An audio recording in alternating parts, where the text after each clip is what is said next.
Amafa Technologies of Pakistan.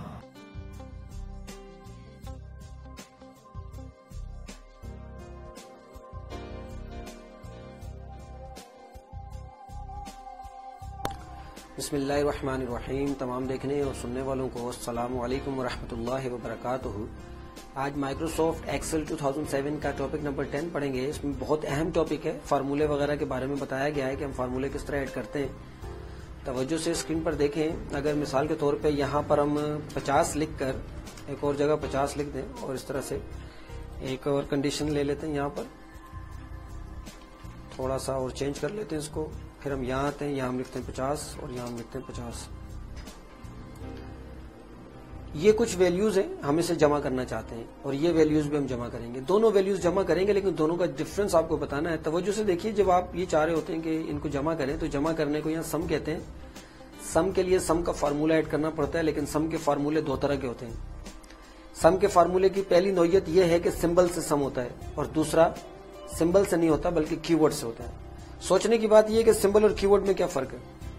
Keyboard में अगर आप गौर से देखें तो F1, F2, F3 functional keys की लाइन से नीचे 1, 2, 3 जो काउंटी लिखी हुई है, ये लाइन सारी की सारी सिंबल्स हैं। अगर शिफ्ट दबा के इन पर क्लिक किया जाए तो ये सिंबल्स यूज होंगे, और अगर शिफ्ट के बगैर काम किया जाए तो फिर ये मैनुअल जो इनकी काउंटी वगैरह वो यूज होगी। तो बहरहाल सिंबल यहां से ऐड करते हैं। क्यों ऐड करते हैं, ये एक अलग मकसद है। अगर आप चाह रहे हो कि एक से ज्यादा या दो से ज्यादा वैल्यूज को एक साथ सम करें तो फिर आप कीवर्ड यूज करेंगे। कीवर्ड यानी कि लिखना पड़ेगा सम, SUM, ये कीवर्ड होता है। और अगर आपके पास दो ही वैल्यू है, आप चाह रहे हैं बस किसी भी दो वैल्यू को आपस में सम करें, उनके फार्मूले लगाएं, तो फिर सिंबल ऐड करेंगे। दोनों को समझते हैं, आप गौर से देखें। हम पहले सिंबल यूज करेंगे। सिंबल यूज करने के लिए या सम का फंक्शन यूज करने के लिए सबसे पहले आप एक रिक्वायरमेंट नोट कर लें कि इज इक्वल का साइन लाजमी होता है। शिफ्ट दबाए बगैर बैक स्पेस के बिल्कुल साथ जहां प्लस का निशान है, तो यहां से आप इज इक्वल प्रेस करेंगे। और दूसरी बात ये याद रखिएगा कि आप जब भी कोई भी वैल्यू आप सम करना चाहते हैं या फिर उसका कोई भी फॉर्मूला यूज करना चाहते हैं, देखिए उसको आप ब्रैकेट में रखते हैं। तो सिंबल का ब्रैकेट, सिंबल का फंक्शन हम पढ़ रहे हैं, अच्छी तरह से देखें कि ब्रैकेट ऑन करना पड़ेगा आपको। शिफ्ट दबा के 9 नंबर की प्रेस करें और 5 ये जो आपका सेल है इस पे क्लिक करते हैं। देखिए सेल पे क्लिक करने से क्या होता है, सेल सेलेक्ट करता है, ठीक है। उसको इससे कोई ताल्लुक नहीं है, गर्ज नहीं है कि ये कौन सी वैल्यू है या इसके अंदर क्या है। बहरहाल वो सिर्फ ये देखता है सेल कौन सा है, ठीक है। G अगर आप देखें तो G का सेल है हमारे पास और G5 है ये सेल। बहरहाल सिलेक्ट हो गया, देखिए यहाँ इसका नंबर आ रहा है। अब आप इसको सम करना चाहते हैं तो सिंबल यूज करेंगे। शिफ्ट दबा के प्लस का साइन, इज इक्वल का निशान जो शिफ्ट के बगैर यूज किया था, अब आपको शिफ्ट के साथ इस्तेमाल करना है। लेकिन G5 प्लस के साथ आ गया ना। अब आप इसके बाद दूसरा सेल सेलेक्ट करेंगे, दोनों आगे, आप ब्रैकेट बंद कर देंगे। अब इंटर कर दें आप, तो देखें उसकी वैल्यू आगे 100। नाज़रीन इकराम, आज इंशाअल्लाह अल्लाह रब्बुल इज़्ज़त ने अगर चाहा तो हम माइक्रोसॉफ्ट वर्ड 2007 में इंसर्ट टैब के ऑप्शन पढ़ेंगे। तवज्जो से देखें, टॉपिक नंबर 8 है हमारे सामने, और आज हम समझने की कोशिश करते हैं कि इसमें क्या हमने पढ़ना है और किस तरह से पढ़ना है। तवज्जो से देखिए, एक पेज हमारे पास जैसे कि हमने बनाया है।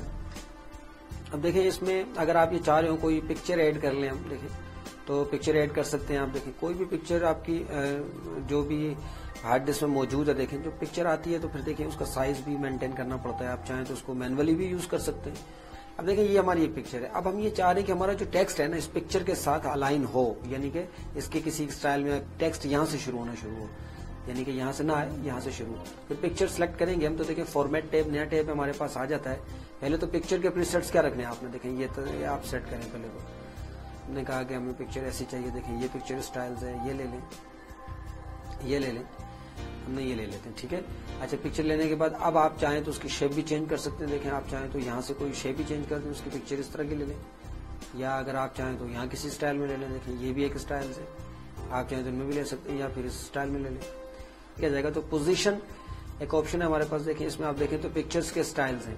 ये देखें ये स्टाइल, कौन सा स्टाइल चाहिए आप, लेकिन जो स्टाइल आपको चाहिए आप ले लें। हमने ये स्टाइल ले लिया, देखें ये स्टाइल आपके सामने देखें आगे। पिक्चर ऐड की जा सकती है और पिक्चर के सारे ऑप्शंस हमारे पास हैं, उन पर हम आगे चल के बात करते हैं। एक ऑप्शन हमारे पास है वर्ड आर्ट। वर्ड आर्ट में क्या होता है कि देखें आप स्टाइल वो वर्ड आर्ट वाला होगा, लेकिन टेक्स्ट आपका होगा। देखें वो आपसे पूछ रहा है कि क्या लिखना है आपने, तो मैं यहाँ लिख लेता हूँ,